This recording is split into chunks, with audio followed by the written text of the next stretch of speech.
Hello, my sleepy heads. It's good to have you back on History for Sleep.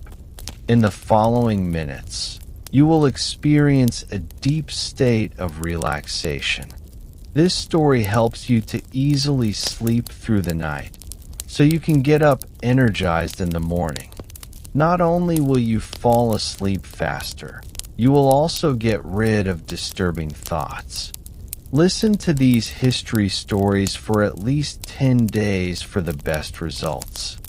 The longer you listen to the video, the more likely you'll experience persistent and positive changes in the way you sleep. I wish you a great rest, and if you haven't already, we'd be very happy if you consider subscribing to the channel so you won't miss any new calming and relaxing history story. Tonight, we're going to slowly drift back into the world of Dark Britain, a land of misty villages, stone fortresses, and quiet forests. Dark Britain, a land where survival was uncertain, yet life persisted in steady rhythms of labor, faith, and community. Over the next 2 hours, we'll imagine what a single day and night might have been like for the people who lived in this mysterious, shadowed world. Their work in the fields, their meals, their quiet fears, and the routines and rituals that brought order to daily life.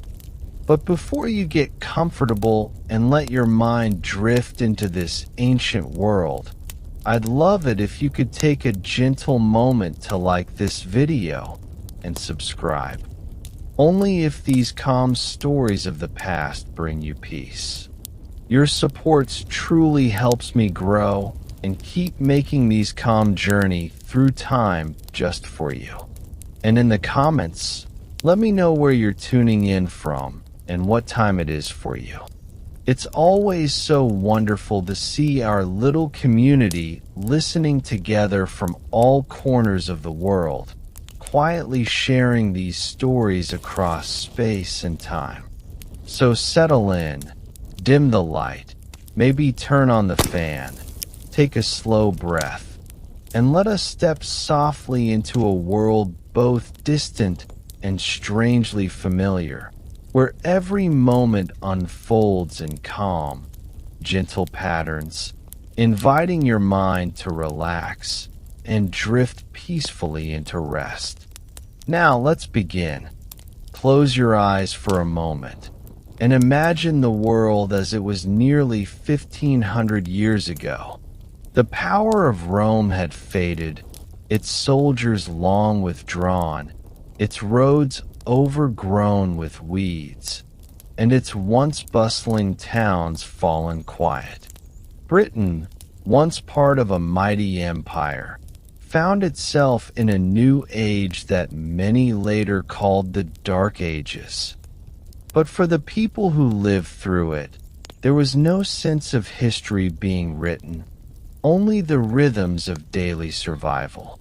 The land was thick with forests, rivers wound through valleys, and scattered villages of wooden huts clung to the landscape. Life was simple, harsh, and yet filled with quiet beauty. Tonight, as you drift into rest, let us step softly into this forgotten world, where the past feels heavy yet peaceful, and where the silence of ancient Britain can still be heard if we listen closely. The collapse of Rome left Britain without its familiar order, and yet the island was far from empty. Families still woke at dawn to tend animals. Children still laughed as they chased each other across muddy fields, and weary farmers still bent their backs to the soil, coaxing food from the earth. To them, history's grand changes mattered little. What mattered was the next harvest, the next meal, the fire that kept out the chill of long nights. Life was fragile here, yet enduring, much like the people themselves, toughened by wind and rain, shaped by the land beneath their feet. As you breathe slowly now, imagine walking down a rough dirt path, the air filled with the faint smell of wood smoke, the sound of distant voices carried on the wind. This is the world you are entering, not through textbooks, but through stillness and imagination. The houses of this world were not made of stone, but of timber and thatch. Huts stood in clusters, their walls smeared with clay, their roofs thick with straw to keep out the rain. Inside, the air was dim, smoky from fires that never truly went out. Families slept close together, wrapped in simple blankets of wool, with animals often nearby for warmth. The village was both fragile and strong.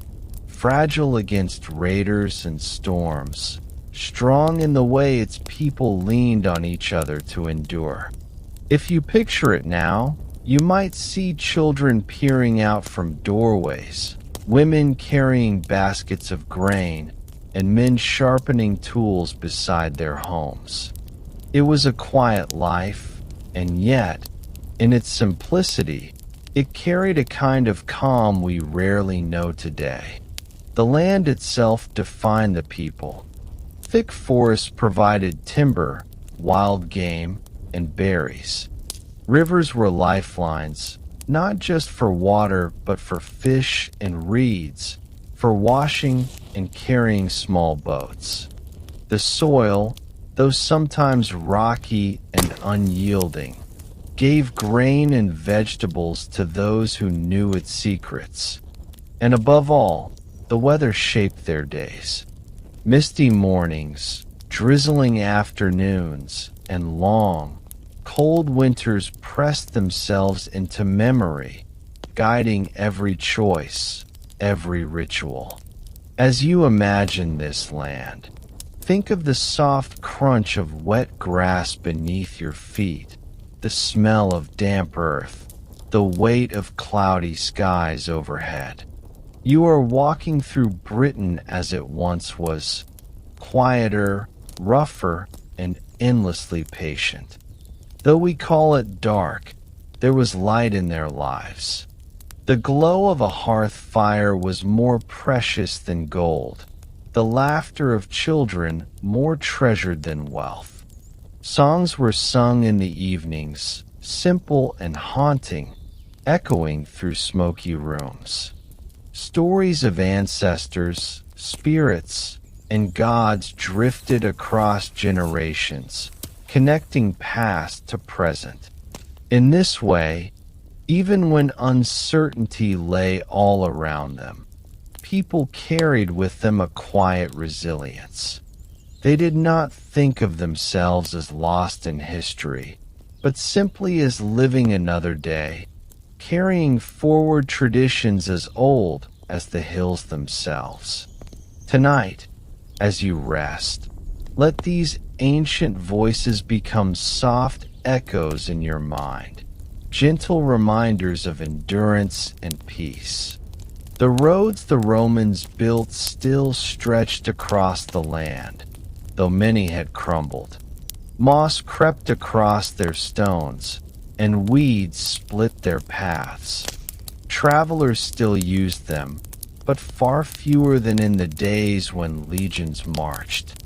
Along these quiet tracks, peddlers walked with goods, monks wandered with scriptures, and sometimes raiders swept through with violence. Yet most days were calm. For the ordinary villager, life was not filled with conquest or fame, but with tasks that repeated endlessly, season after season. And in those repetitions, planting, weaving, fetching water, cooking meals, there was a rhythm like a lullaby, soothing and steady, carrying people through the passing years. The soundscape of dark Britain was simple. No engines, no traffic, no clamor of machines.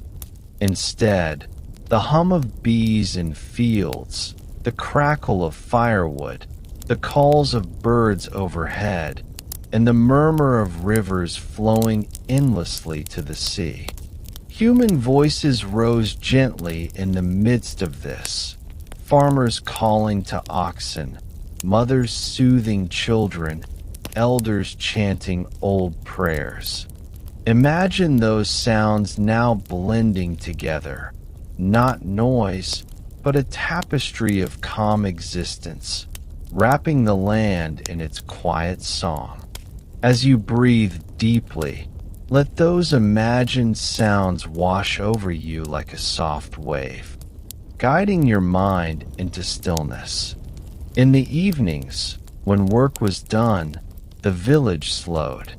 Fires glowed, smoke curled into the sky, and families sat together in low light. Meals were small, often a stew of grains, roots, and herbs, eaten slowly, shared without hurry.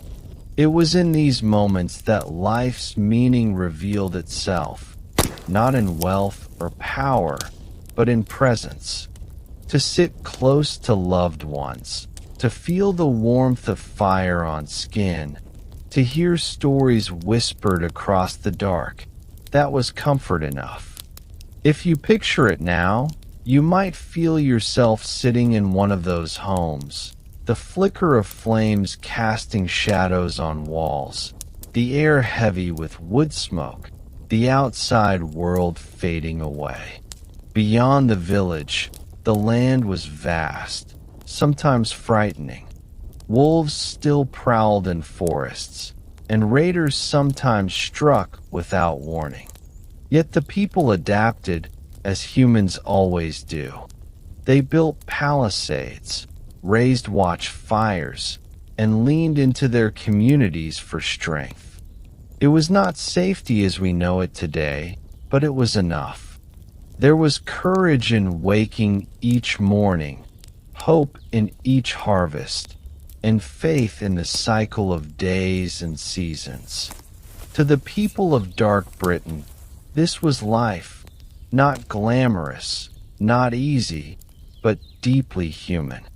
And as you drift deeper into calm, perhaps you too can feel the slow heartbeat of that world echoing in your chest.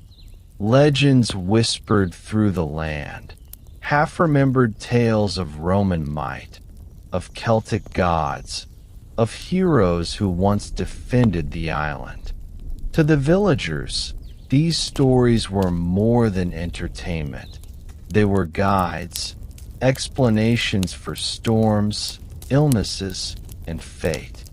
Every shadow could hold a spirit, every forest path a story. Life was mysterious, but also magical, infused with meaning at every turn. For you now, listening in the dark, these legends become like dreams, soft images floating across your imagination, blurring the line between history and myth, between reality and rest. The Dark Ages were not truly dark, but dim, lit by fires, guided by memory, softened by time. And so, in this introduction, we simply walk slowly into their world, without judgment, without haste. We see the huts and fields. We hear the fires crackle. We watch as the mist rolls over valleys. We take it in, piece by piece, until it feels almost familiar, almost like home. The past, after all, is never truly gone.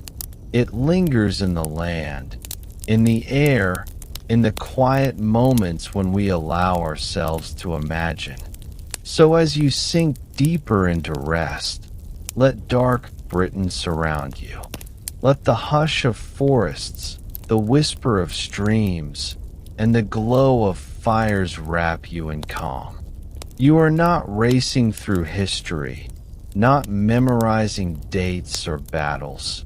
but simply drifting, gently, through a forgotten world.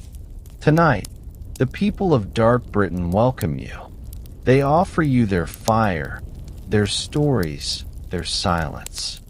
And as the weight of modern noise falls away, you may find, in this distant and humble land, a quiet companion for your dreams. As dawn broke over Dark Britain, the world stirred slowly to life. The sun rarely rose in brilliance here. Instead, pale light spread across misty fields, casting a silver glow on thatched rooftops and winding dirt paths. In every village, the first sounds of the day were simple: chickens clucking, dogs barking, and the creak of wooden doors opening. For the common folk, mornings were not filled with leisure, but with tasks that began the moment eyes opened. Sleep had been shared in crowded huts, where families huddled together on straw-stuffed bedding, sometimes with goats or sheep nearby for warmth. As the first breath of cool air entered, people rose not because they wanted to, but because survival demanded it. Life here was measured in work, and each day began with the promise of labor. The heart of village life was the land. For most families, survival meant farming, plowing, planting, weeding, and harvesting. The fields were small, carved out of forests or lying in valleys where rivers ran. Heavy wooden plows, drawn by oxen, carved through soil that often resisted. Men and women worked side by side, turning the earth, scattering seed, or bending low to pull weeds. It was repetitive, exhausting, and endless, yet without it there would be no bread, no stew, no life. Children, too, joined in, gathering sticks for firewood, keeping animals from straying, or helping to scare away birds from graying. Even the youngest carried some small duty, for every pair of hands mattered. Inside the huts, mornings brought another rhythm. Women tended fires that smoldered through the night, coaxing flames back to life with dry straw. Breakfasts were simple, often a rough bread baked from barley or oats, sometimes porridge, sometimes nothing at all if supplies were thin. Pots of clay simmered over flames, filling homes with the earthy scent of grains and herbs.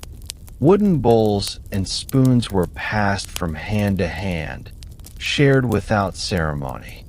For the common folk, food was never abundant, but it was precious.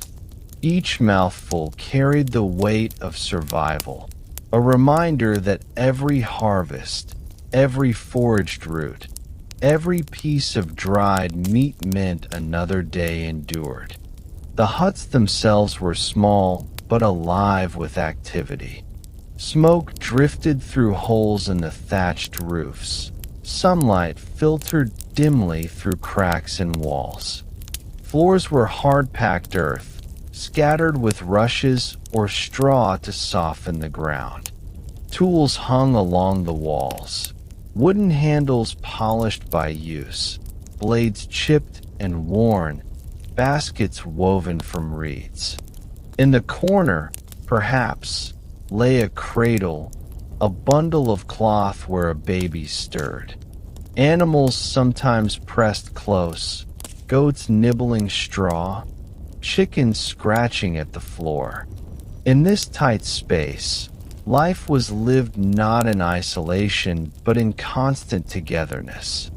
Privacy was unknown, but community was everything. Beyond farming, villagers kept animals that were vital to survival.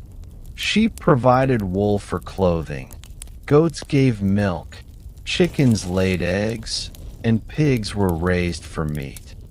Cows, when they could be kept, offered both milk and muscle for pulling heavy loads. These animals were not merely property. They were lifelines, companions in survival. Children often bonded with them, naming goats or playing near pigs, though in time those same animals might provide food for the winter. In dark Britain, sentiment and necessity walked side by side, and people learned to accept the cycles of life with quiet resignation. Water, too, shaped each day. Villagers fetched it from rivers, streams, or shallow wells, carrying it home in heavy wooden buckets.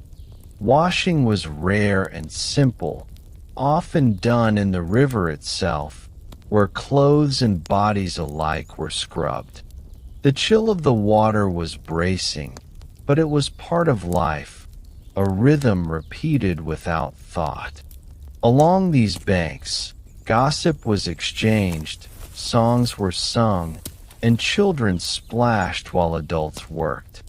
The rivers tied communities together, providing life, yet also carrying dangers, floods, sickness, or predators that lurked near their edges. Clothing reflected the land's harshness. Woven from wool or flax, garments were simple, heavy, and practical.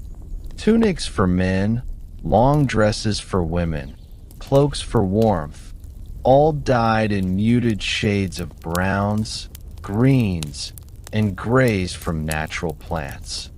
Shoes, when worn, were crude leather wrappings bound with cord. Clothes were patched and mended endlessly, passed down through families, altered to fit growing children. There was no fashion as we know it today, only necessity. Yet in the quiet of long evenings, women sometimes added small touches, a bead or brooch, a stitch of color, tokens of care that made garments feel personal. The work of the day stretched unbroken, guided by the sun. Men cut wood, repaired fences, or hunted when food supplies dwindled. Women spun wool, wove cloth, brewed ale, and prepared meals. Children tended fires, fetched water, or guarded geese in the fields. There was no sense of leisure in the modern sense, but moments of pause came in laughter and shared songs, in small games played when tasks allowed. Community wove itself into every chore, making survival a collective act rather than an individual one. Illness and hardship were constant companions. A cough might linger for weeks, a wound might fester without healing, a fever might sweep through an entire village.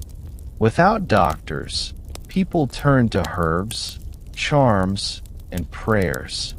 Wise women carried knowledge of plants, willow bark for pain, honey for wounds, nettles for strength. Sometimes these remedies soothed, sometimes they did not, but they offered hope, and hope itself was a medicine. Life was short, uncertain, but it was carried with a calm acceptance born from necessity. For the common folk, each day lived was a quiet victory. Children grew up fast in dark Britain. From the moment they could walk, they joined the work of their families, carrying small loads, learning to weave, to herd, to gather. Childhood was brief, yet filled with wonder. They learned not from books, but from watching elders, imitating gestures, listening to stories told by firelight. Play existed in the cracks of duty, games with stones, sticks, or carved wooden toys, laughter echoing across muddy paths. Even in a harsh world, Joy found its place, as it always does. As the sun reached its highest, the village paused for meals, then returned to labor until evening. Smoke rose from huts as fires burned steadily, the smell of bread and stews drifting into the air. Fields stretched golden under sunlight, rivers glittered, and forests stood dark and quiet at the edges. Life may have seemed narrow, but within its simplicity lay a kind of peace. The people of dark Britain asked little beyond survival, yet in their togetherness, they built something enduring, a rhythm that carried them through uncertain times. So as you drift deeper into rest, picture these ordinary lives, not of kings or warriors, but of families who endured day after day, year after year. Imagine their huts glowing at dusk, their fields bending in the wind, their laughter carrying softly into the night. Daily life in dark Britain was harsh, yes, but also steady, grounded in rituals as old as the earth itself. And in their rhythm, perhaps, we find our own calm, our own quiet reminder that even in struggle, there is beauty, and even in hardship, there is peace. As we drift deeper into the story of dark Britain, we come to one of the most important questions of life. How did people find their food? In a world without shops, markets, or refrigerators, survival was a matter of skill, patience, and knowledge passed from one generation to the next. Food was never simply given. It had to be sought, gathered, or grown, often in conditions that were harsh and uncertain. Imagine yourself walking across a damp meadow at dawn, the mist clinging to your skin, while birds stir in the hedgerows. Somewhere nearby, a small group of villagers prepares for a long day of labor, each person contributing to the community's survival. Whether it was planting seeds in fields, collecting berries from the forest, or digging roots from the earth, every action was part of a rhythm as old as humanity itself. In these quiet, early hours, the air would carry the faint smell of soil and smoke from last night's fire, a reminder that hunger was always near but could be kept at bay through work and cooperation. Farming was at the heart of survival during Britain's darker centuries, but farming then was very different from the neat rows of crops we might picture today. Fields were rough and uneven, often shared by entire villages in a system known as the open field method. People grew what they could, grains like barley, rye, and later wheat, which could be ground into flour and baked into dense loaves of bread. Bread was the backbone of the diet, sometimes making up nearly 3/4 of what people ate in a day. But bread alone was never enough. To make meals filling, they would thicken stews with beans, peas, or lentils, and add whatever vegetables they could grow in small garden patches. Onions, leeks, and cabbages among them. Yet even the most carefully tended fields could fail. A season of heavy rain, or one of drought, could wipe out much of a harvest. In these times, communities turned back to the woods, rivers, and wildlands to supplement what their farms could not provide. The forests of Britain were both generous and dangerous. They offered nuts like hazelnuts and acorns, berries that could sweeten a meager meal, and mushrooms that could add depth to a stew if one knew which were safe to eat. The knowledge of plants was crucial, passed down by elders, tested through experience, and sometimes guarded as carefully as any treasure. A wrong choice could bring sickness or worse, but the right ones could sustain life through the lean months.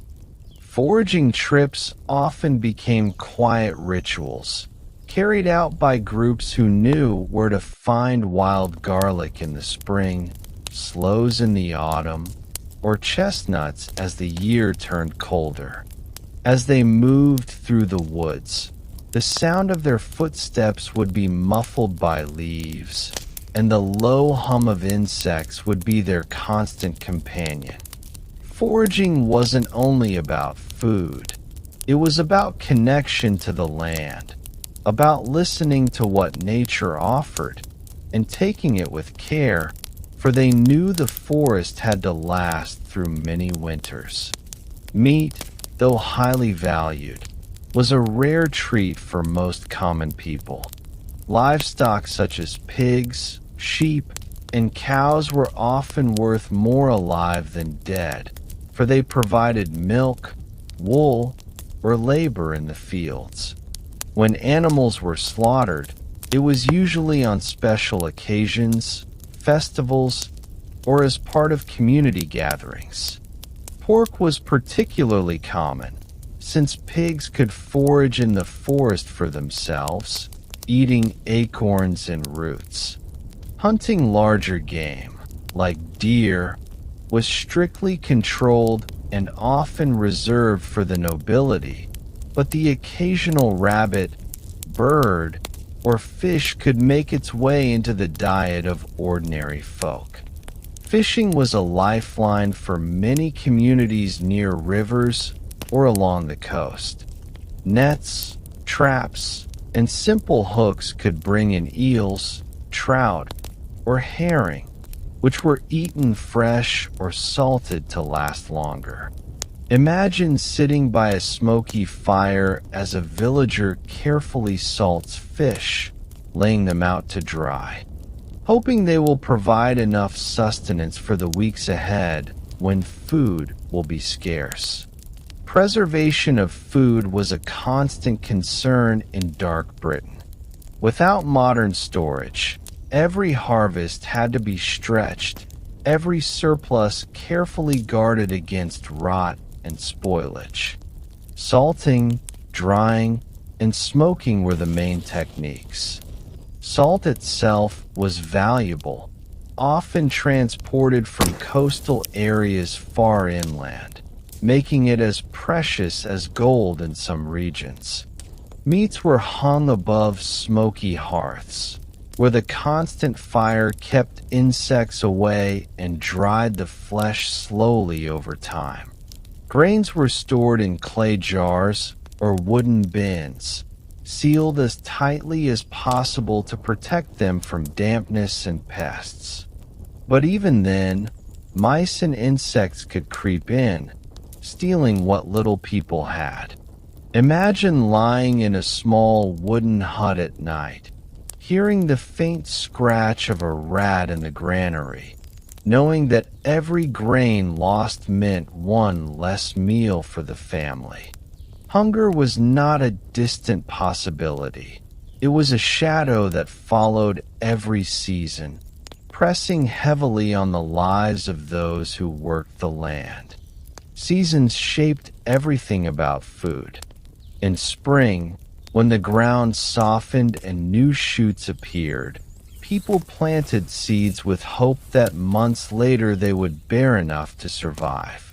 Summer brought long days of labor in the fields, tending crops and watching the skies for signs of storms. Autumn was the season of harvest, a time of both relief and anxiety. If the harvest was good, granaries might be full and bellies content through winter.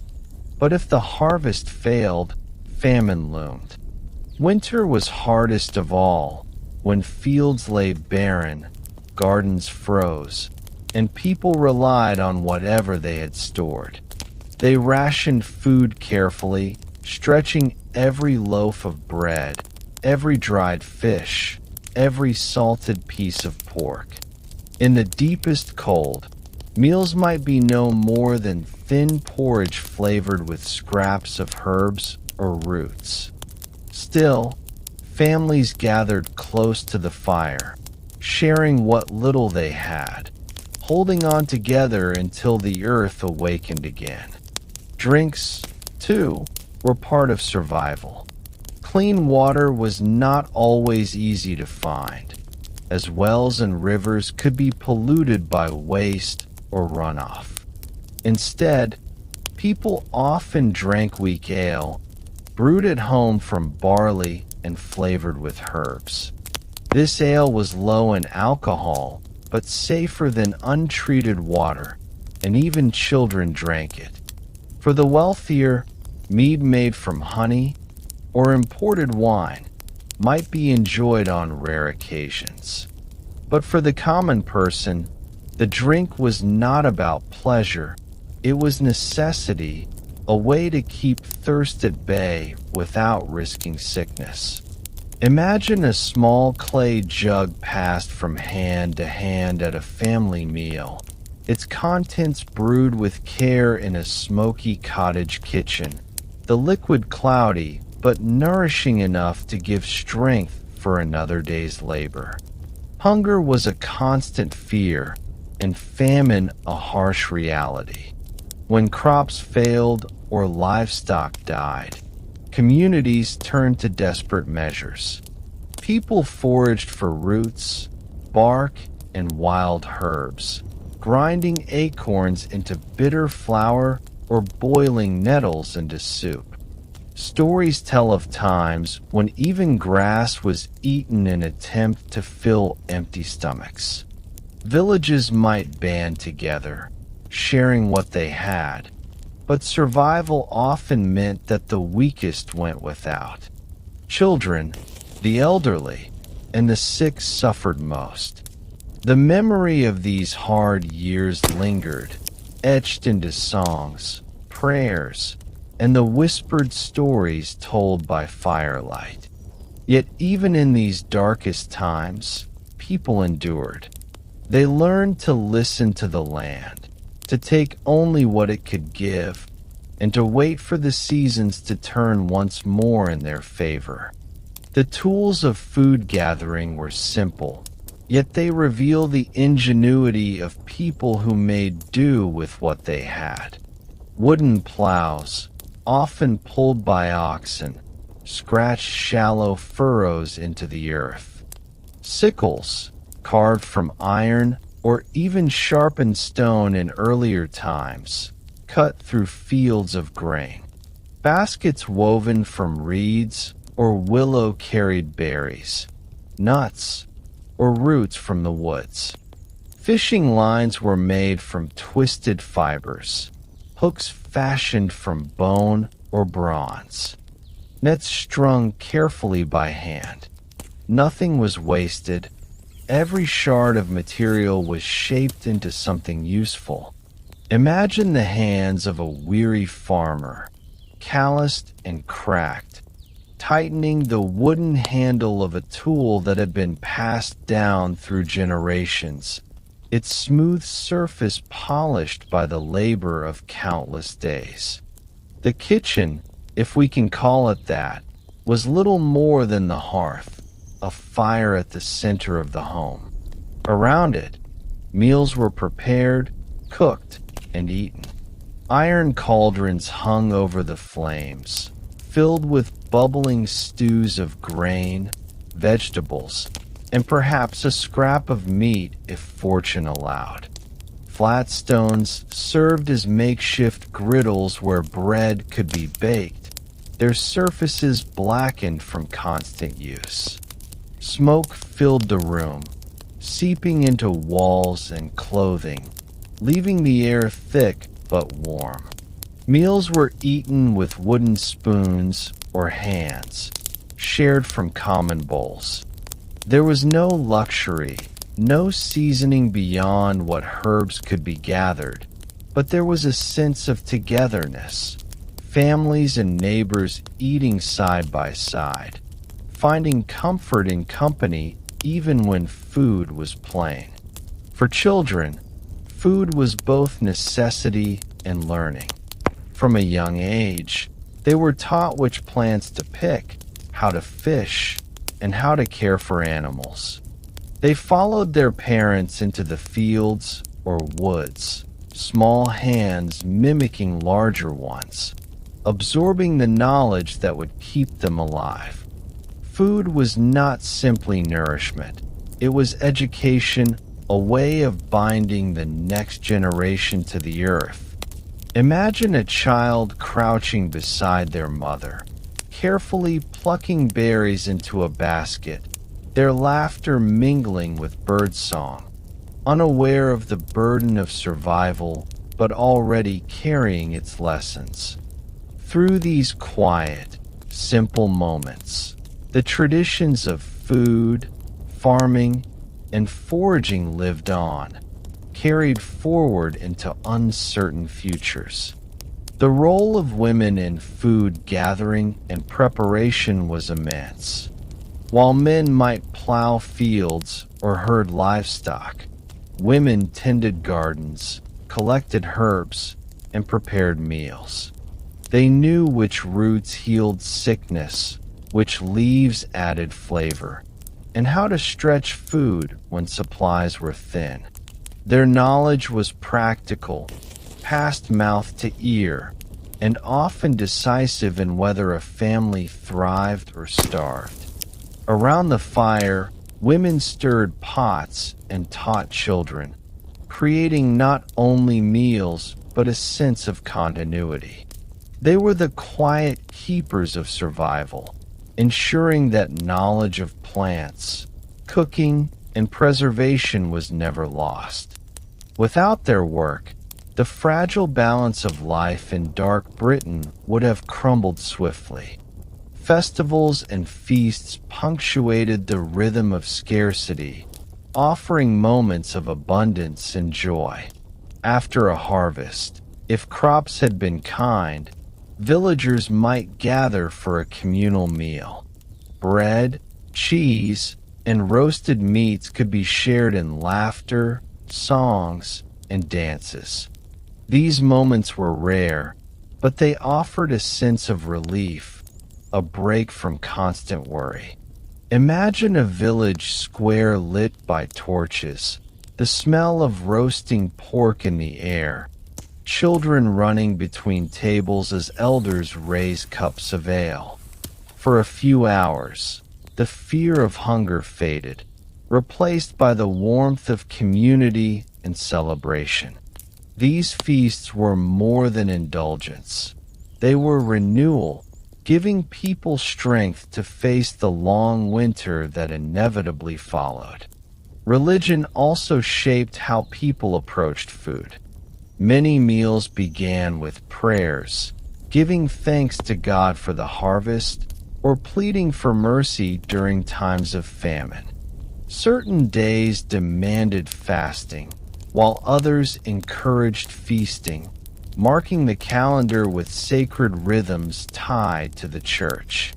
Even the smallest meals carried spiritual weight, for food was seen as a gift, fragile and fleeting, never to be wasted. In monasteries, monks grew their own gardens, cultivating herbs and vegetables with care, while also offering alms to the hungry when possible. Faith, in its quiet way, gave meaning to both hunger and abundance, reminding people that survival was never entirely within human hands. The land itself was both friend and foe. Fertile soils gave generously, but poor or overworked fields yielded little. Floods could wash away crops, storms flatten them, and cold snaps destroy them overnight. Yet people adapted.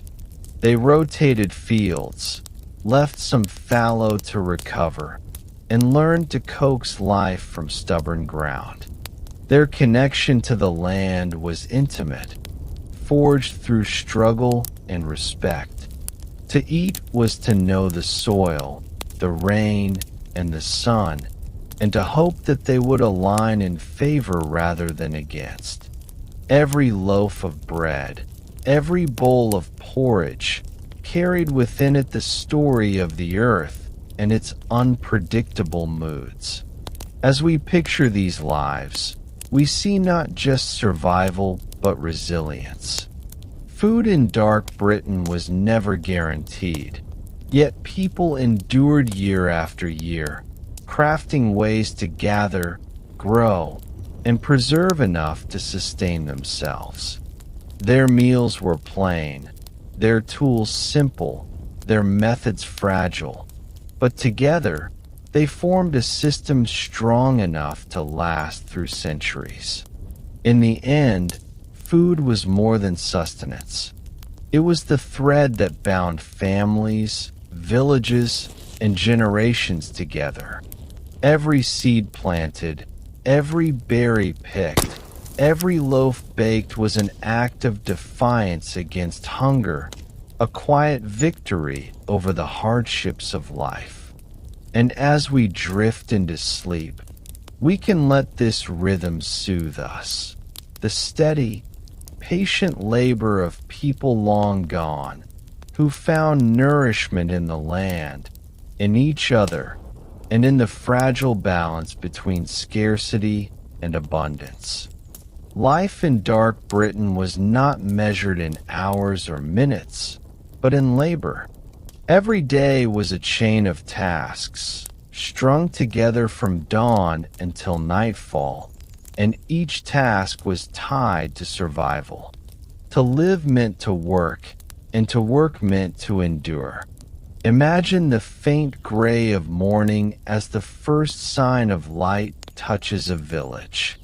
Smoke begins to curl from hearths as fires are coaxed back to life.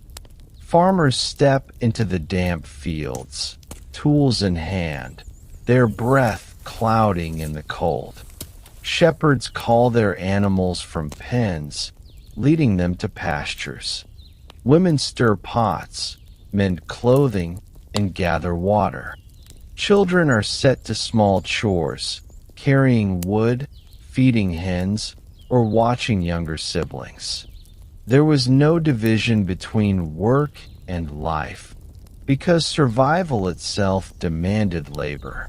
Each person, from the youngest to the eldest, had a role, however small, in keeping hunger and hardship at bay. For most people, farming shaped their daily existence. Fields were tilled with heavy wooden plows pulled by oxen, their progress slow and uneven. Men guided the plow through stubborn soil, while others scattered seeds, hoping they would take root. Weeding was endless, a daily battle against wild plants that threatened to choke the fragile crops.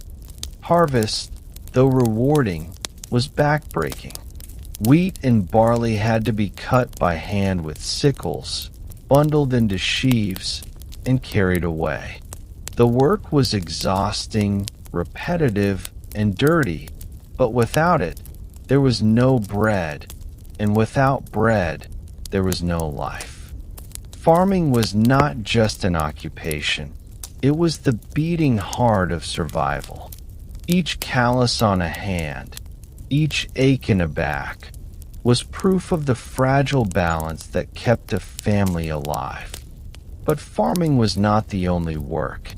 Many turned to crafts that supported village life. Blacksmiths hammering metal into tools, carpenters shaping wood into plows, baskets, or furniture, and women spinning wool into thread.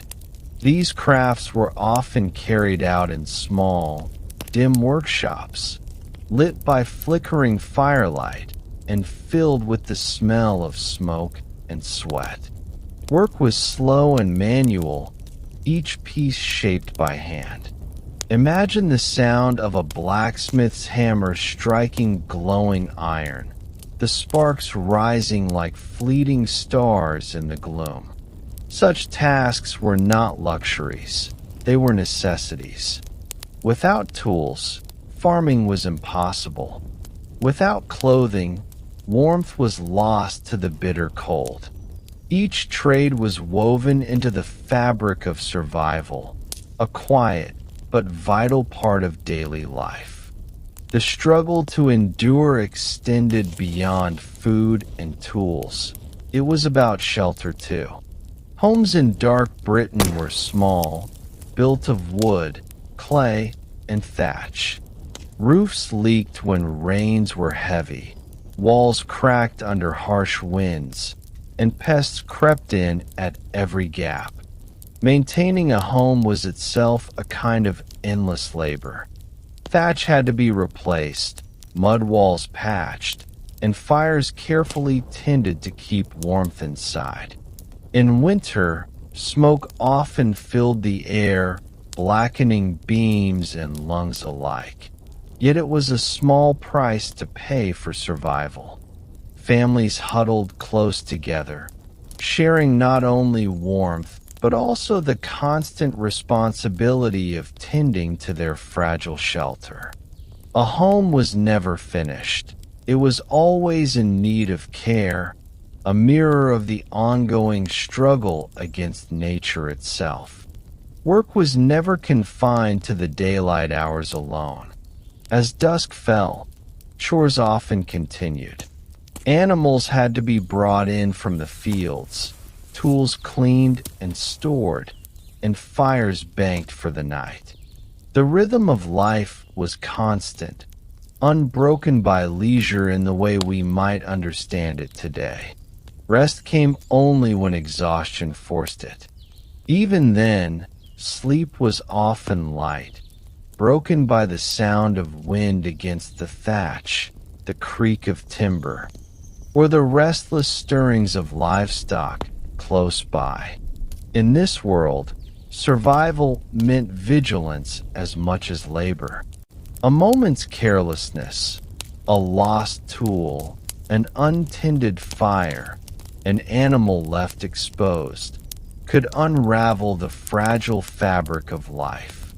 Every task, no matter how small, carried weight, shaping not only the day but the chances of tomorrow. The struggle for survival was deeply tied to nature's unpredictability.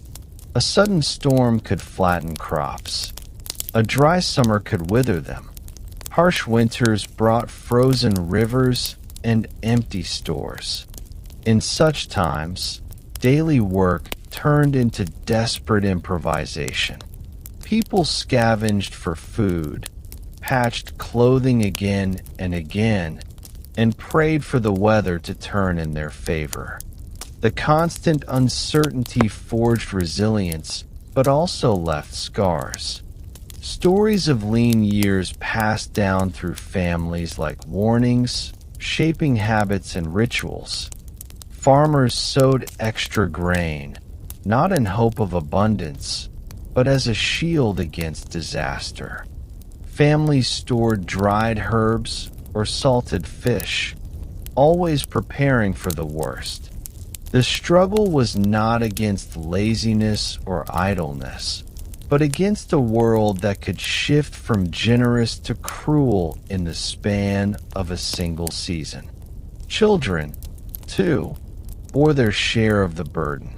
From the moment they could walk, they were expected to help. A young boy might scare birds from fields to protect crops, while a girl might carry water from the well or gather kindling for the fire. Their small hands learned tasks slowly, their minds absorbing lessons about responsibility. Childhood, as we imagine it today, hardly existed. To be young was to prepare for labor, to be shaped by the demands of survival. Yet there were moments of play, chasing each other through fields, carving small toys from wood, or listening wide-eyed to stories told by the hearth. Even play, however, often echoed the adult world. Games of pretend farming, pretend cooking, pretend building. The work of tomorrow was rehearsed in the laughter of today. The role of women in daily struggles was immense. Beyond preparing food, they managed homes, raised children, and often worked alongside men in the fields. Their labor was constant and largely invisible, the kind that left little trace in chronicles or records, but without which survival would have collapsed. A woman's hands spun wool into thread, churned milk into butter, and shaped loaves from coarse flour. They carried water, gathered herbs, and patched torn garments. When illness struck, they were often the first healers, applying knowledge of roots and remedies learned over generations. Imagine a dim hut where a mother soothes her child's fever with a cloth soaked in herbal water, whispering quiet words of comfort. This, too, was work, less visible but no less vital than plowing fields or hammering iron. Men carried the weight of tasks often seen as heavier or more dangerous. They plowed, felled trees, built fences, and defended the village when needed. Hunting, though limited by laws of nobility, sometimes fell to them, especially for small game or fish. Their labor shaped the external frame of survival: fields, homes, tools, and defense. Yet the line between men's and women's work blurred often, especially in times of crisis. If men were away, women plowed. If women were ill, men cooked or gathered. Survival demanded flexibility more than rigid roles. The rhythm of work was not dictated by choice, but by need, and every pair of hands mattered. Imagine a weary father teaching his son to handle the plow, guiding him through rough soil, while the mother tends the fire and watches nearby. It was not division, it was partnership, forged by necessity. Community labor also played a vital role. Villages often worked together during planting or harvest, sharing tools, animals, and time. When a roof needed thatching or a barn needed repair, neighbors gathered to help, knowing that the strength of one household contributed to the strength of all. The idea of complete independence was rare. Survival leaned heavily on cooperation. In this, bonds of kinship and friendship grew strong, tied not only by affection but by shared toil. Imagine a group of villagers in the fields at harvest, their voices carrying songs to keep rhythm as they cut and bundled grain together. It was work, yes, but also a kind of communion, a reminder that hardship lessened when it was carried by many shoulders instead of one. Daily struggles were not only physical but emotional. The constant threat of hunger, illness, and loss weighed heavily on minds. Anxiety about the harvest, fear of sickness, and worry over children's survival often pressed like an unseen burden. Yet people found strength in faith, in ritual, and in small joys. A song sung while spinning wool, a prayer whispered in a field, a child's laughter around a fire. All were ways of lifting spirits against the pull of despair. Work was endless, but within it, people carved out moments of beauty and meaning. These quiet sparks of joy gave them the endurance to face another day, and another after that, until the seasons turned once more. Illness added another layer of struggle. Without modern medicine, even small injuries or infections could become deadly. Work was often carried out through pain, as few could afford to stop. A cut from a sickle, a burn from the fire, or an ache in the chest might linger for months or worsen without treatment. Rest was rare. Necessity pushed people forward. Herbs and poultices offered some relief, and prayer offered hope, but much was left to chance. Imagine a blacksmith with blistered hands still gripping his hammer, or a farmer coughing through the day's labor. Their persistence was not born of choice, but of need. Survival did not pause for pain, and so they pressed on, day after day, against both hardship and their own bodies' frailties. The rhythm of daily labor was also broken by obligations owed to lords or rulers.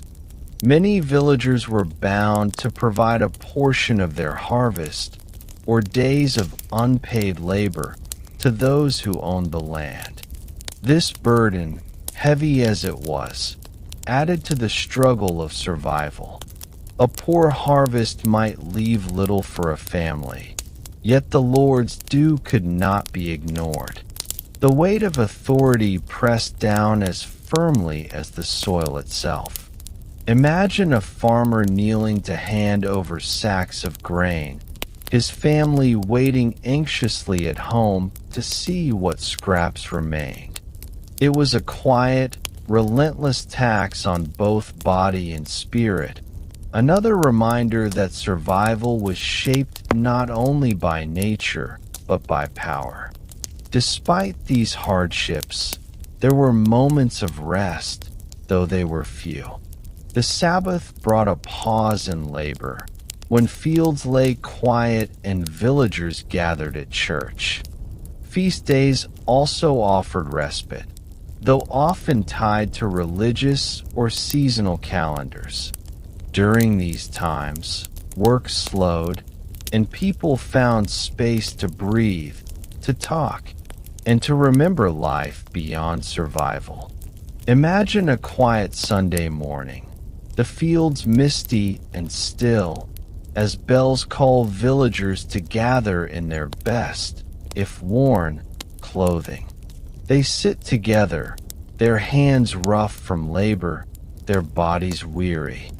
But for a moment they are united in peace. Such pauses did not erase struggle, but they gave meaning to it, a reminder that endurance was not the same as emptiness. Evenings, too, carried a softer rhythm. After long hours of toil, families returned to their homes, where the fire was rekindled and simple meals prepared. Work gave way to stories told by firelight, songs sung softly, or the hum of weaving and sewing as children drowsed nearby. The air would be thick with smoke, but also with a sense of closeness. Outside, the night stretched cold and uncertain, but inside, people gathered, their burdens momentarily set down. These quiet hours became a balm, a way to remind themselves why they labored, for warmth, for family, for the fragile comfort of shared survival. And so the cycle of work, survival, and struggle continued, unbroken across generations.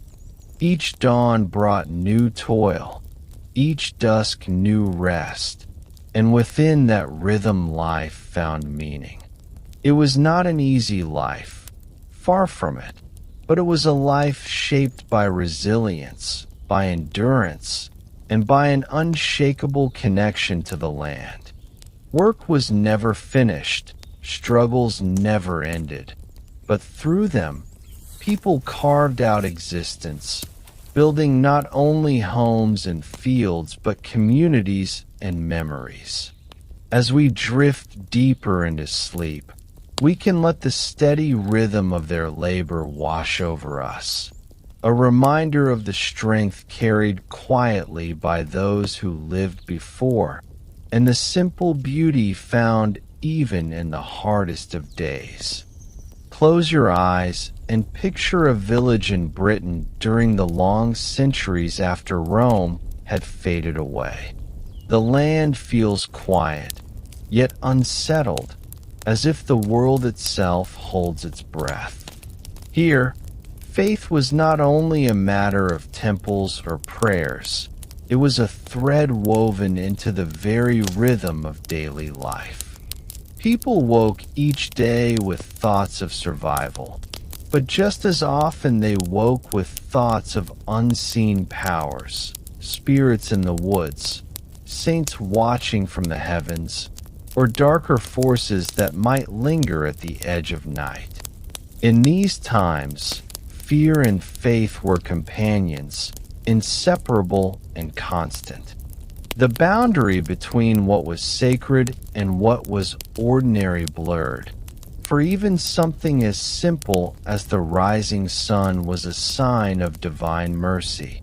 As you imagine this world, let yourself sink into its slower pace, where belief shaped every decision, and superstition was as much a survival tool as fire or bread.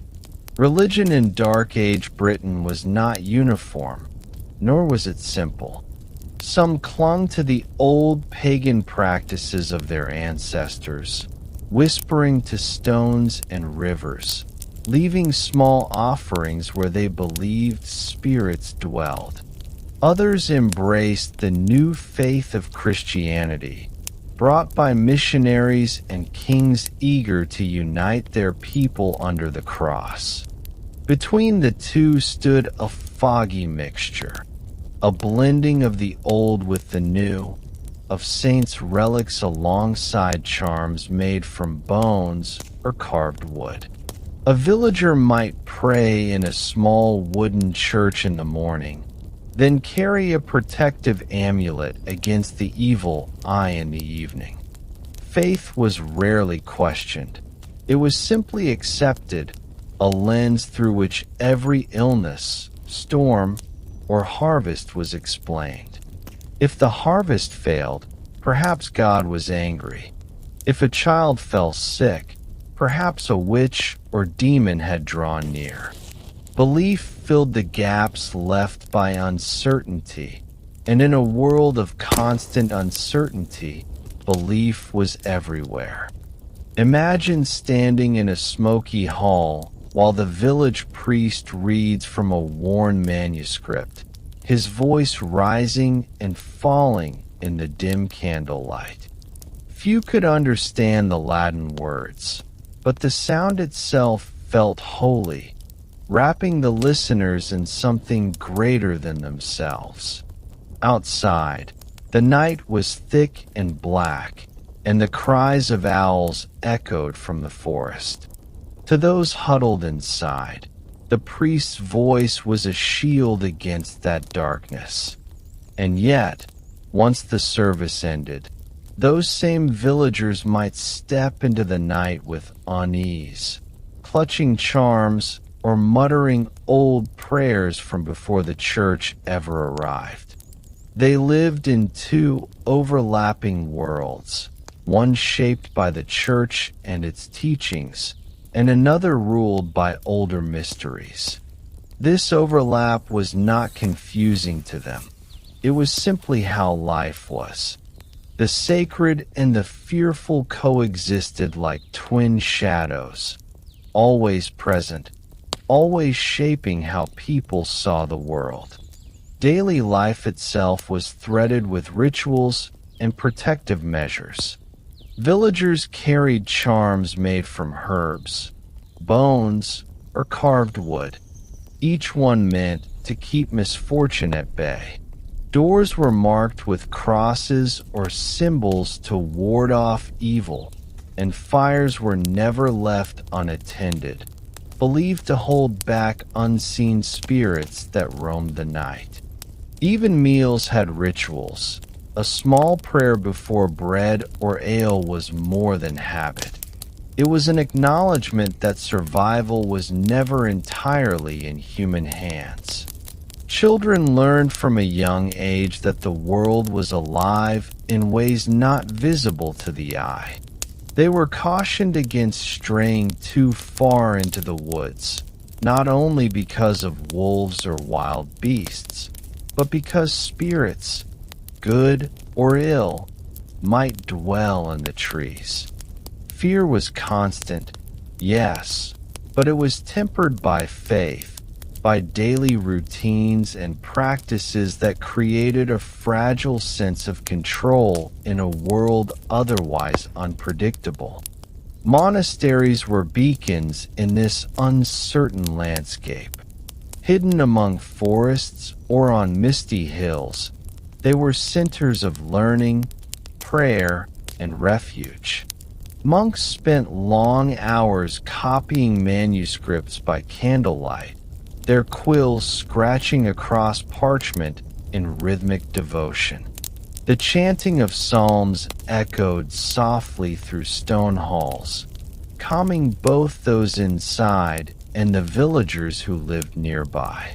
Monasteries also provided aid, a loaf of bread for the hungry, herbs for the sick, a safe place for travelers.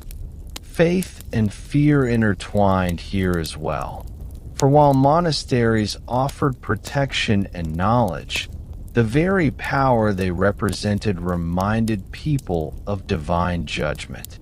To live under the shadow of the church was to be constantly aware that actions had meaning far beyond what could be seen, a reminder that every step, every word, every small choice mattered in the eyes of a higher power. Fear in Dark Age Britain was not only spiritual, but also deeply practical. Illnesses that we now consider minor could become deadly.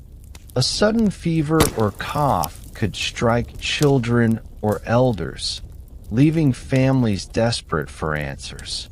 Priests and healers both played roles in addressing these threats, blending herbal remedies with prayer. A poultice might be applied, a prayer whispered, a candle lit to saints who were believed to intervene. In the absence of modern science, faith offered hope, and fear sharpened caution.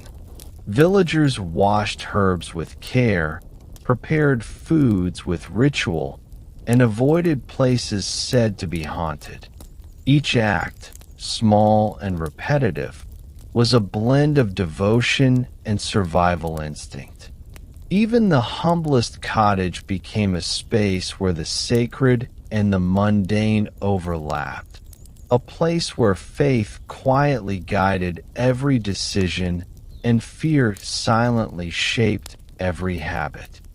The changing seasons brought with them festivals and ceremonies that punctuated the year, blending joy, fear, and reverence. Spring might see blessings for seeds planted in the earth. Autumn might call for prayers of thanks for the harvest. All of these observances were rooted in a belief that the natural and supernatural worlds were intertwined. Rain or sun was not merely weather. It was a sign, a message to be read and respected. Villagers watched the skies, the behavior of animals, and the growth of crops for omens. A failed crop could be interpreted as divine displeasure, a wet spring as a blessing. Life was a constant dialogue with the unseen, a rhythm of observation, caution, and reverence that guided each day. These rituals were not burdens. They were comfort, offering structure in an unpredictable world. a framework that reassured even as it demanded attention and care. Witchcraft and superstition were threads woven deeply into everyday life. A sudden misfortune, a sick child, a broken tool, a lost animal, might be attributed to malevolent forces. Women, especially, were sometimes suspected of wielding unseen powers, both feared and respected. Villagers carried talismans, sprinkled salt, or recited chants to ward off evil influence. Fear and belief coexisted with practicality. A charm might calm the mind as much as it was thought to protect the body. Storytelling reinforced these ideas, as elders recounted tales of spirits in the forest, of witches hiding in shadows, or of saints performing miracles. These stories, whispered by firelight, became part of the cultural fabric, shaping behavior and imagination alike. Even when people slept, their dreams were colored by these unseen presences, reminders of the invisible threads connecting the world of the living to the mysteries beyond. Pilgrimages offered another intersection of faith and fear. Journeys to holy sites could take days or weeks, often through dangerous terrain. Villagers traveling to a shrine or monastery placed their lives in the hands of both God and chance. Along the way, they might encounter bandits, wild animals, or treacherous paths. Yet the journey itself was a ritual of devotion, an outward expression of inner belief. Pilgrims carried small tokens, prayers, and offerings, and each step was a meditation on mortality, morality, and the hope for divine favor. The act of traveling, of leaving home, and exposing oneself to uncertainty was both frightening and spiritually uplifting. In a world where unseen forces shaped outcomes as surely as human hands, such journeys became rites of courage, resilience, and devotion. The home itself was a place of constant vigilance, blending domestic life with spiritual practice. Crosses, charms, and amulets were placed in every corner, while herbs were hung above doors to keep away sickness and evil. Even sleeping arrangements could carry protection. Beds were positioned away from windows or doors thought to be points of entry for spirits. Mealtimes were punctuated with prayers, and simple daily chores often became rituals in miniature. Every act, from fetching water to tending animals, was performed with a sense of watchfulness, a quiet awareness of forces beyond human control. In this way, the spiritual and the practical were inseparable, shaping rhythm, pace, and even the small details of everyday life. Fear, too, was a teacher.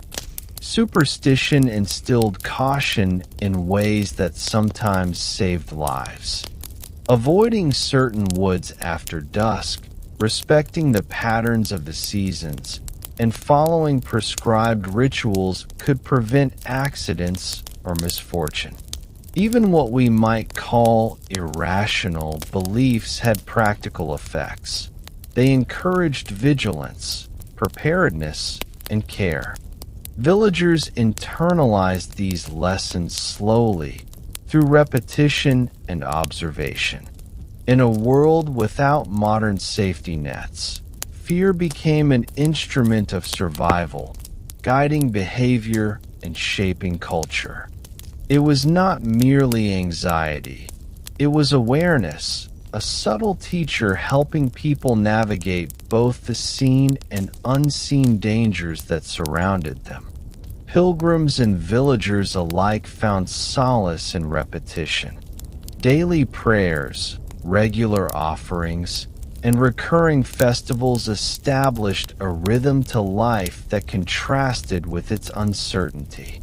Even if the world was dangerous, even if illness, famine, or misfortune threatened, the predictability of ritual offered comfort. Bells rang at appointed hours, candles were lit at the same moments each day, and prayers recited in the same words became familiar lullabies for adults and children alike. In the midst of fear, such routines became anchors, steady points of reference in a world where little else could be guaranteed. Saints and holy figures occupied an essential place in the imagination. Their stories were recounted to teach morality, inspire courage, and explain mysteries. Villagers might kneel before statues, touch relics, or leave small offerings, believing that these actions could influence outcomes in the material world. Saints' legends were intertwined with daily life, guiding decisions, shaping expectations, and providing hope in moments of despair. Faith, in this sense, was both spiritual and practical, a lens through which uncertainty was interpreted and confronted. Even the smallest gestures of devotion were acts of agency in a world where human control was limited. Fear also shaped social norms. Certain behaviors were monitored, and deviations could be interpreted as signs of malice or divine disfavor. Gossip, observation, and vigilance maintained order, sometimes harshly. Yet these systems of belief provided cohesion, ensuring that individuals understood the consequences of action and inaction. The intertwining of moral, spiritual, and practical guidance created a society that was cautious but resilient, deeply attuned to both human and supernatural forces. The night, above all, amplified both fear and faith. Darkness was a time when spirits could wander, when protection was most needed, and when prayers were strongest. Villagers might gather around fires, tell stories to comfort one another, or chant quietly in low voices. The shadows beyond the circle of light were alive in imagination, and the rituals and charms served to push them back. Sleep itself became a spiritual act, framed by prayers and protection, a surrender to rest while hoping that unseen guardians watched over the household. And so, the rhythm of faith, fear, and belief persisted through every day and night. Life in Dark Age Britain was shaped by forces both visible and unseen, blending the practical with the spiritual, the ordinary with the extraordinary. People endured because their belief gave structure, their fear gave caution, and their rituals gave comfort.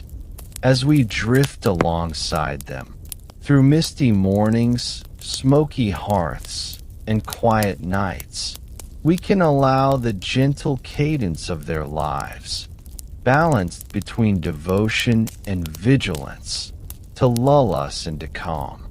Their world was uncertain, yet it was rich with meaning, a slow and steady pulse that echoes across centuries, inviting us to rest in the soft embrace of history.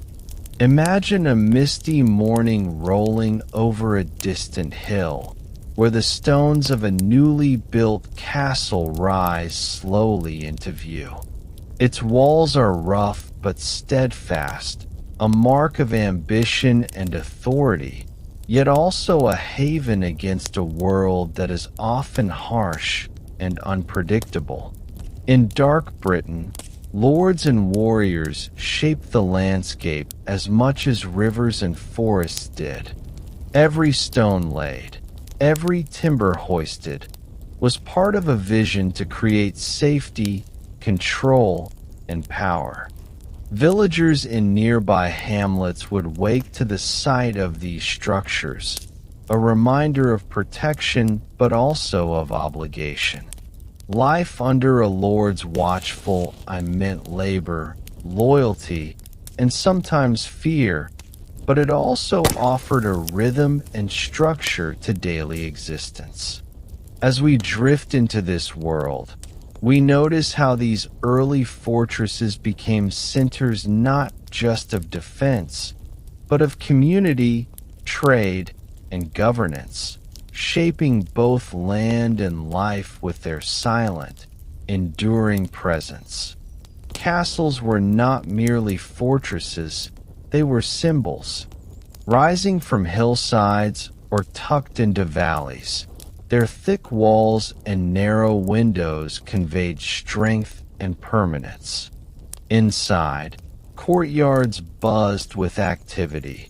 Blacksmiths forging tools and weapons, servants carrying water and firewood, cooks preparing meals for both lords and soldiers. The Lord's Hall served as a stage where decisions were made, judgments rendered, and alliances forged. Outside the walls, peasants worked the fields, their labor feeding both family and fortress. Every aspect of life, from tending sheep to hammering iron, was connected to the presence of these stone guardians. The castle was both protector and ruler, its looming shadow a quiet reminder of power, responsibility, and the unbroken rhythm of life in feudal Britain. Warriors played a central role in this world, their lives shaped by loyalty, training, and readiness for conflict. A knight or soldier spent hours honing skills with sword, shield, or bow, their bodies growing strong and disciplined through repetition. Armor, though heavy and cumbersome, became a second skin, offering both protection and status. Training was often grueling, and fear of battle was constant. Yet these warriors carried themselves with calm purpose, their routines shaping the village economy and sense of safety. Villagers relied on them not only for defense, but as symbols of stability. Imagine the rhythmic clang of a blacksmith hammering a sword, the morning mist catching the glint of metal, while children peeked from behind fences, dreaming of strength, honor, and the mysterious world of lords and soldiers. Life in and around a castle was a mixture of order and unpredictability. Lords held courts where disputes were settled and rules enforced, and villagers attended with a mixture of respect and caution. Justice was swift and often harsh, yet it was predictable. The Lord's presence gave structure to daily life, dictating when fields should be sown, when tithes must be paid, and when obligations called families to work beyond their own lands. At the same time, the natural world remained unpredictable. Storms could flood fields, disease could strike livestock, and neighboring clans could bring threat or opportunity. The balance between human order and nature's uncertainty defined life in these regions, and the castle stood as both shield and stage for this delicate equilibrium. The daily rhythm of castle life was intricate and constant. Servants moved silently through halls, tending fires, preparing food, and ensuring the smooth running of a busy household.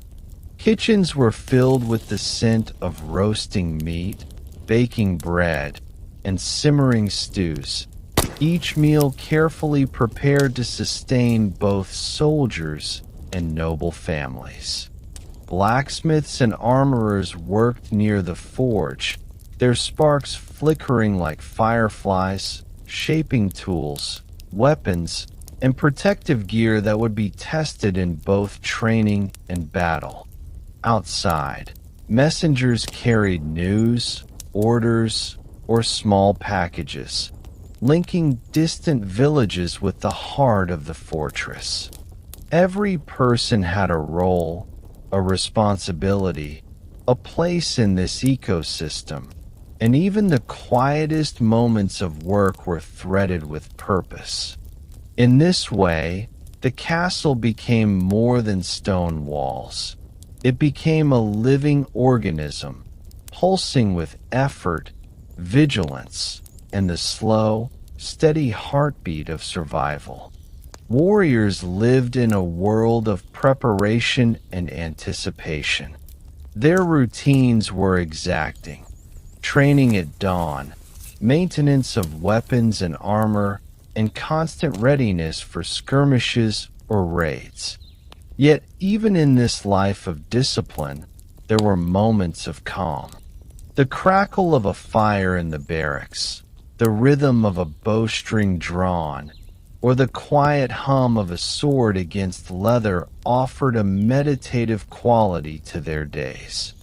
The warriors' lives were bound to duty, yet within the repetition of tasks lay a gentle order, a rhythm that mirrored the cycles of seasons and the natural world.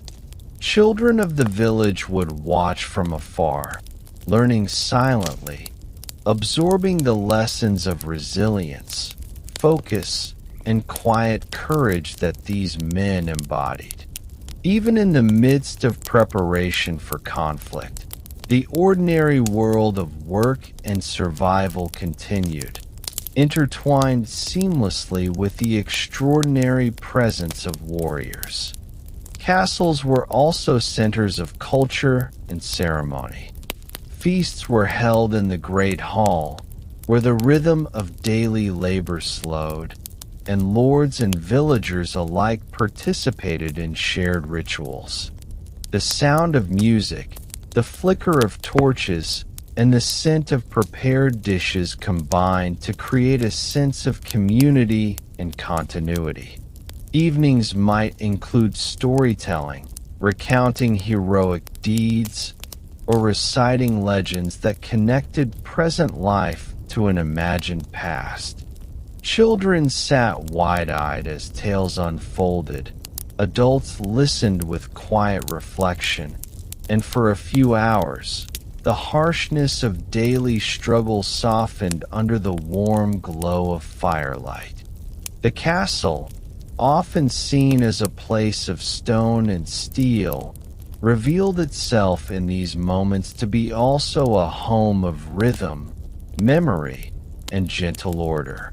The surrounding lands were shaped by the presence of castles and lords. Fields were cultivated with careful planning, pastures grazed under watchful eyes, and roads maintained for trade and communication. Villagers' daily work became intertwined with the needs of the fortress. Crops fed its inhabitants, timber strengthened its walls, and livestock supplied both food and labor. Each sunrise carried the promise of labor, each sunset the relief of rest. Yet even rest was framed by responsibility. Life outside the walls moved at a measured pace, its rhythm set by the cycles of nature, the demands of labor, and the guidance, or oversight, of the Lord. The castle and its community existed in a delicate balance, a quiet ecosystem sustained by repetition, vigilance, and shared purpose. Defense shaped much of castle life. Watchtowers and battlements allowed constant observation, while walls and gates provided security against both human threat and wild animals. Soldiers maintained patrols, inspected weaponry, and trained regularly to remain ready for any challenge. Even in calm times, there was an awareness that danger could arise at any moment. Yet this vigilance carried a soothing pattern. The rhythm of watch, rest, and routine created order from potential chaos.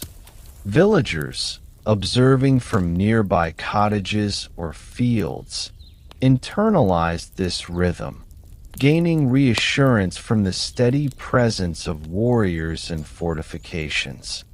In this way, safety was not merely a condition. It was a cadence, a gentle pulse that echoed through every stone, corridor, and open field. Life in castles also reflected hierarchy and social order. Lords held authority over land, justice, and allocation of resources. Peasants and craftsmen understood their place in this system, following rules and contributing labor in exchange for protection. While the balance of power could feel heavy or rigid, it created a predictable structure in an otherwise uncertain world. Children learned respect for these patterns early, observing daily rituals, hearing the call to duties, and noting the rhythms of work and rest that connected all levels of society. The castle's walls framed not only safety but understanding, a quiet map of social life that guided behavior, expectations, and the unfolding of each day in measured steps. Hunting was a key element linking lords, warriors, and land. Deer, boar, and other game roamed forests near castles, offering both sustenance and sport. Hunting trips were planned with precision, requiring knowledge of terrain, seasons, and animal behavior. Young warriors often accompanied experienced hunters, learning observation, patience, and strategy. Beyond food, hunts reinforced bonds among men, establishing trust, teamwork, and ritual. Even these excursions followed rhythms. The morning mist, the quiet pursuit, the measured tension, and finally, the return home. Nature, while wild, became a partner in training and sustenance, shaping life with both challenge and predictability. Craftsmen were essential to the functioning of castles. Blacksmiths shaped weapons and tools. Carpenters built furniture and fortifications, and weavers produced textiles for both warmth and display. Their days were long but steady, marked by repetition and careful attention. The rhythm of hammering, sawing, and weaving mirrored the steady cadence of castle life. Villagers observing these crafts often learned through imitation, passing skills from generation to generation. The castle was more than a fortress. It was a workshop, a school, and a home, all interwoven with labor, skill, and quiet purpose. Ceremonies and feasts marked transitions in the rhythm of castle life. Weddings, births, and religious observances brought together lords, warriors, and villagers in shared recognition of milestones. These gatherings, though punctuated by preparation and labor, offered moments of calm reflection and connection. Music, storytelling, and ritual filled the air, providing gentle structure in contrast to the demanding pace of work. Even as meals were consumed and tales recited, participants absorbed subtle lessons about order, loyalty, and the balance of power, all reinforced in the soft glow of torchlight and the warmth of shared human presence. The natural world remained a constant companion to castle life. Rivers, forests, and hills shaped the placement of fortresses, routes for trade, and paths for hunting. Villagers observed seasons, weather, and wildlife, their work and rituals attuned to these subtle patterns. Even in a world dominated by stone walls and human authority, nature's rhythms persisted. The gentle murmur of a stream, the distant call of a hawk, or the sway of trees in the wind provided a backdrop for reflection, shaping both labor and leisure in ways that were quiet, steady, and deeply ingrained. Night brought another shift in castle life. Watchmen patrolled battlements under the moon's pale light. Fires burned in great halls, and the sounds of daily labor gave way to the softer rhythms of rest. Soldiers cleaned weapons and tended to minor repairs, while villagers and servants completed last chores before settling down. The castle walls, though imposing, seemed almost protective under the calm cloak of night, holding both inhabitants and surrounding villagers in a gentle embrace. Even in darkness, life moved at a measured pace, a rhythm of vigilance and quiet restoration that carried the castle safely through the hours until dawn. And so, the cycle of lords, warriors, and castles continued, shaping both land and people with steady, predictable patterns. Strength, vigilance, and labor intertwined with moments of reflection, ritual, and calm. Villagers and castle dwellers alike lived in a world defined by rhythm. The rising sun, the turn of seasons, the cadence of work, and the reassurance of stone walls.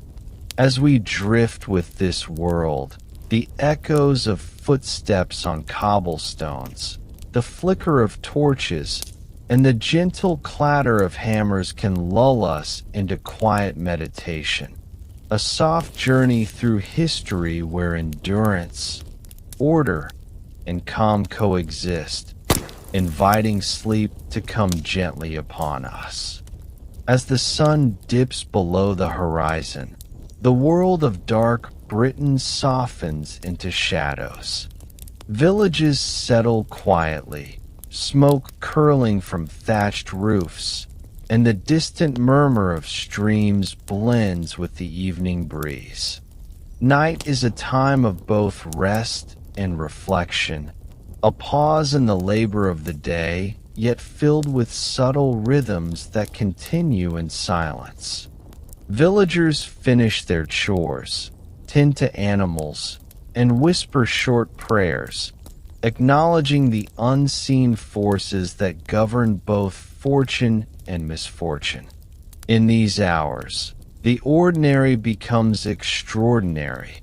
The creak of a door, the rustle of leaves, the flicker of candlelight all carry weight, shaping perception and imagination. Night is not merely darkness.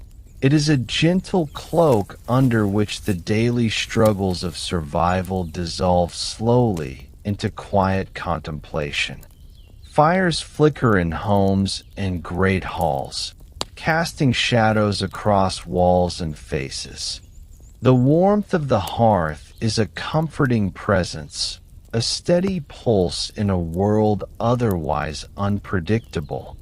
Families gather close, children drowsing by parents' sides, listening to soft stories that echo ancient fears and wisdom. Tales of spirits, wandering travelers, or heroic deeds flow in measured cadence, their rhythms both soothing and educational. Outside, the forest lies silent yet alive, and villagers understand that unseen eyes might watch, yet fear is tempered by the protective warmth of the community. Night is a liminal space, hovering between vigilance and surrender, where imagination stretches but also finds comfort in the routine and ritual of shared life. In villages and castles alike, night brings subtle shifts in responsibilities. Watchmen patrol battlements, torches glowing faintly as they trace the contours of stone walls. Soldiers maintain readiness, quietly tending weapons or repairing armor, their actions a calm but essential rhythm that ensures safety. Meanwhile, in cottages, mothers and fathers check on livestock, extinguish fires, and offer prayers for protection against illness, misfortune, or wandering spirits. These small acts, though quiet and repetitive, create a sense of order amidst darkness, a reassurance that even in the absence of sunlight, life continues according to measured patterns. The night is alive with care, vigilance, and the gentle persistence of routine. Children often fall asleep slowly, lulled not only by the warmth of the hearth, but by the soft cadence of adult voices recounting legends. Stories of saints, spirits, and past heroes fill the air with gentle tension, a mixture of wonder and subdued fear. These narratives, repeated nightly, shape understanding, behavior, and imagination. Even the youngest learn the delicate balance of respect for unseen forces and trust in familiar routines. Night becomes a space where education and comfort intertwine. The whispered stories echo the rhythms of daytime labor, instilling values of caution, bravery, and the steady endurance that life in dark Britain demands. The forest surrounding the village seems both alive and distant in the quiet hours. Owls call from hidden branches, and the occasional rustle of small creatures reminds villagers that life continues beyond the warmth of firelight. Fear and respect for these unseen presences shape behavior. Doors are securely fastened, herbs hung near windows, and protective charms kept close. Yet these precautions do not disrupt calm. They are small rituals that soothe minds and guide hands. The night is a teacher, showing that attentiveness and gentle caution can coexist with rest, that the unseen can be acknowledged without overwhelming the senses. In this way, darkness becomes a companion rather than a threat, a quiet partner in the slow rhythm of life. Even within the castle, night carries its own cadence. Watchtowers stand tall against the fading light, sentries moving methodically along battlements. The soft clang of armor or the muffled steps of a patrol become part of the background rhythm, familiar and reassuring. Lords and ladies retire to private chambers, their routines guided by both etiquette and habit. A simple prayer, a reading by candlelight, the slow preparation for sleep. Soldiers maintain readiness but are soothed by repetition. the rhythm of nightly vigilance offering both purpose and calm. Night in these stone fortresses is layered, protective, disciplined, and quietly alive, a contrast to the peaceful domesticity of the village below. Meals and hearths at night often take a quieter, reflective tone. In homes, the final bread is shared, ale sipped, and stories murmured softly. Conversation flows at a slower pace. Gestures are gentler, and the steady crackle of fire punctuates the air. Villagers might reflect on the work of the day, the crops, the animals, and small victories or losses. Even in moments of fatigue, the repetition of nightly rituals, checking locks, offering prayers, tending fires, creates a structure that eases the transition from wakefulness to sleep. Night is a space where care and routine converge, forming a gentle rhythm that prepares body and mind for rest. The moon casts a pale glow over thatched roofs and stone walls, illuminating the land with soft silver light. Shadows stretch across fields, blending forest and village into a single, serene panorama. Villagers and castle dwellers alike sense the beauty of this quiet time, the delicate balance between illumination and darkness. It is a world of subtle textures, the shimmer of frost, the whisper of wind through branches, the distant lowing of cattle. These small observations invite reflection, a slow attention to detail that calms the mind. Night becomes not only a time for rest, but a period of gentle awareness, where senses attune to rhythms often overlooked in daylight. In the village, prayers and invocations continue in hushed tones. A mother may whisper for the safety of her children, a farmer offer thanks for the day's work, and a traveler quietly beseech protection for the road ahead. Even if these prayers seem private, they reinforce a communal understanding. Everyone participates in the same rhythms, everyone acknowledges the unseen, and everyone follows similar habits of care.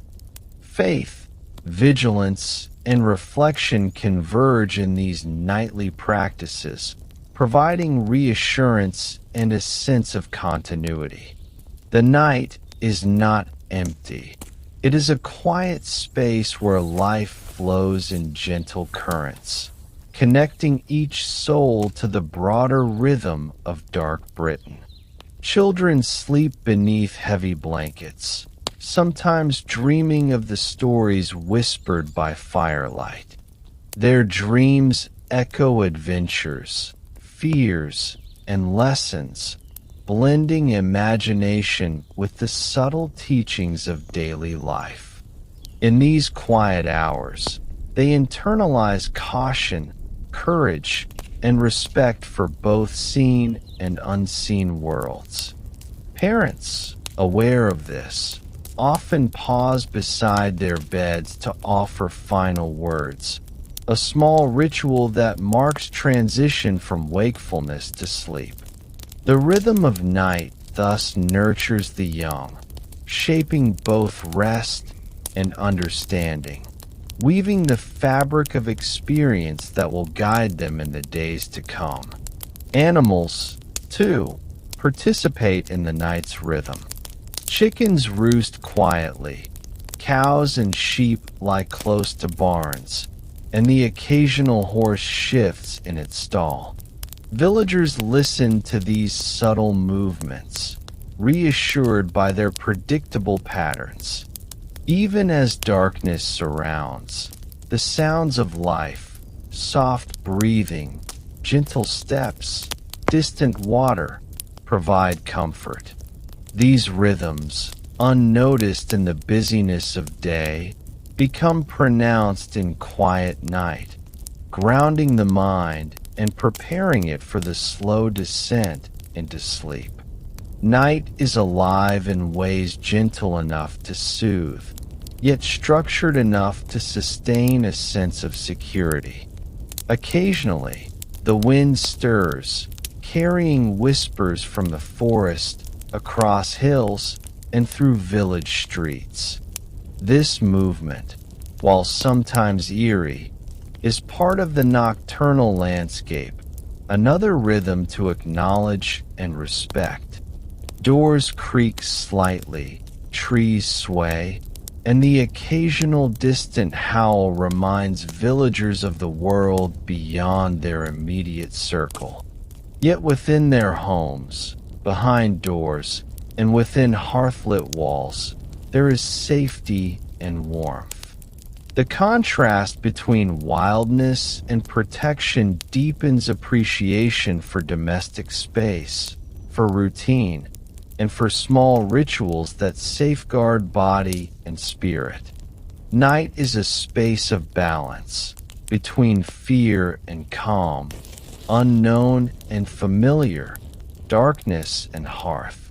Lanterns flicker softly along roads and pathways, guiding travelers, messengers, or patrols safely through the darkness. Their light is steady but gentle, casting shadows that dance slowly across walls and earth. Even in a world without modern illumination, humans create rhythm and guidance through small, deliberate efforts. The glow of fire or lamp becomes a marker of safety and a gentle companion to the mind's wandering thoughts. Observing these lights, one feels a connection across space and time. The steady pulse of vigilance, care, and hope that has always accompanied the long hours of night. The village and castle alike experience a deepening quiet as hours progress.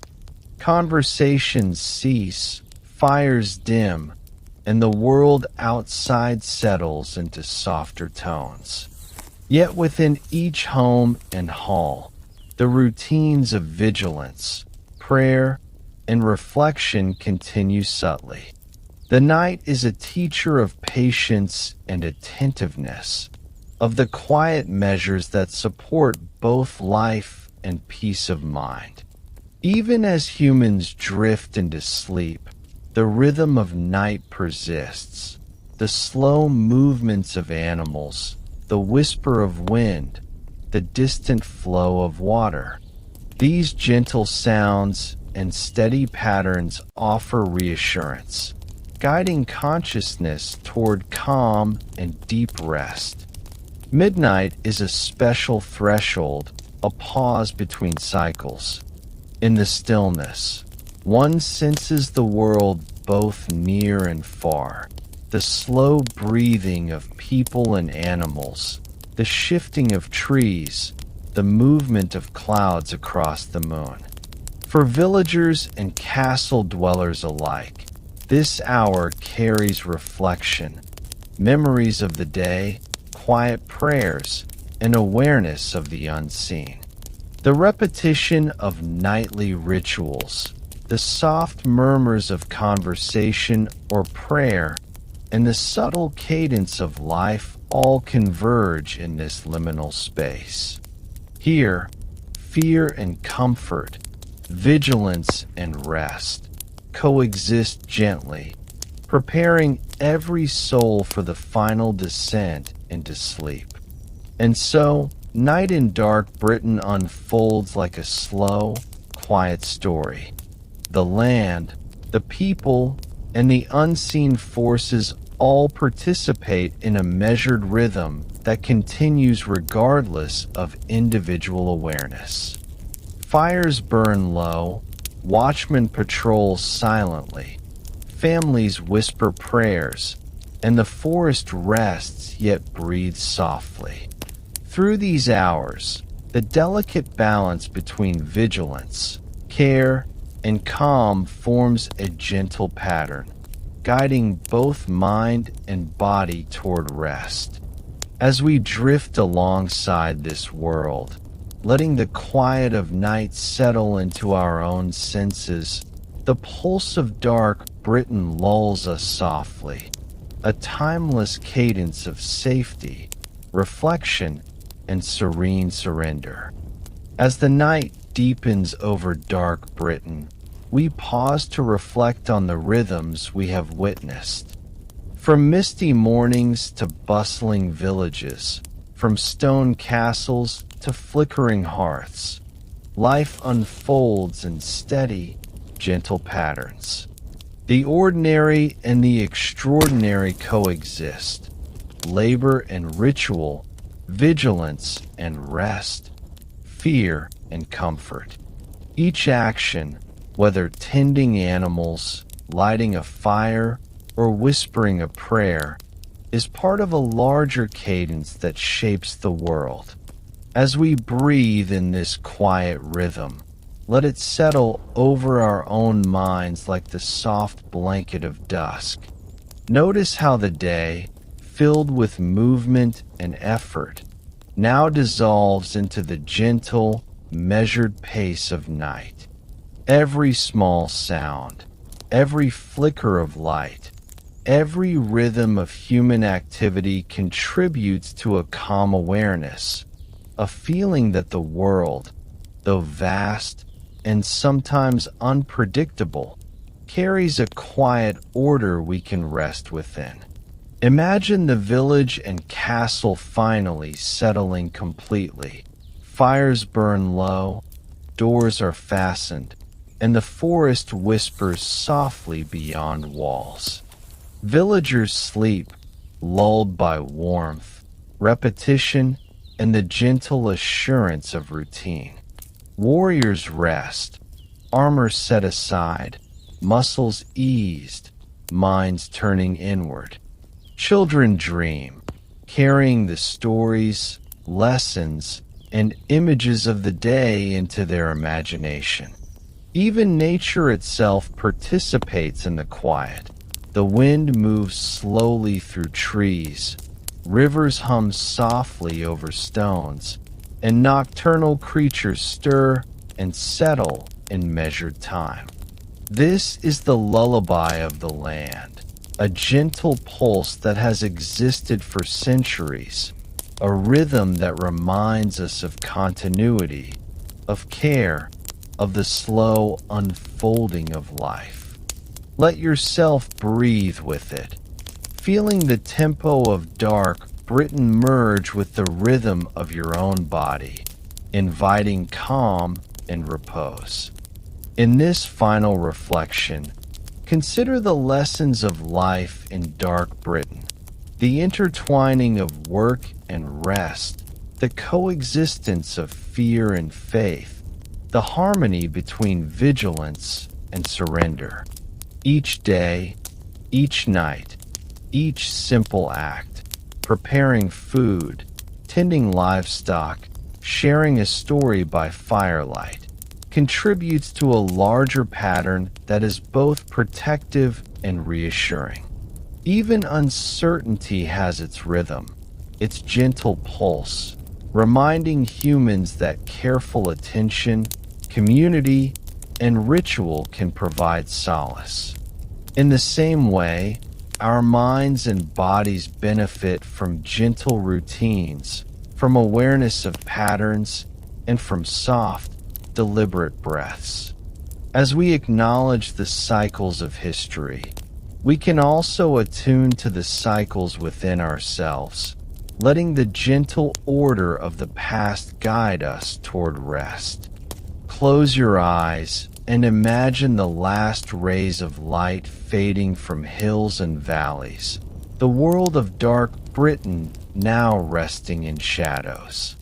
Feel the weight of the day lift, replaced by calm awareness.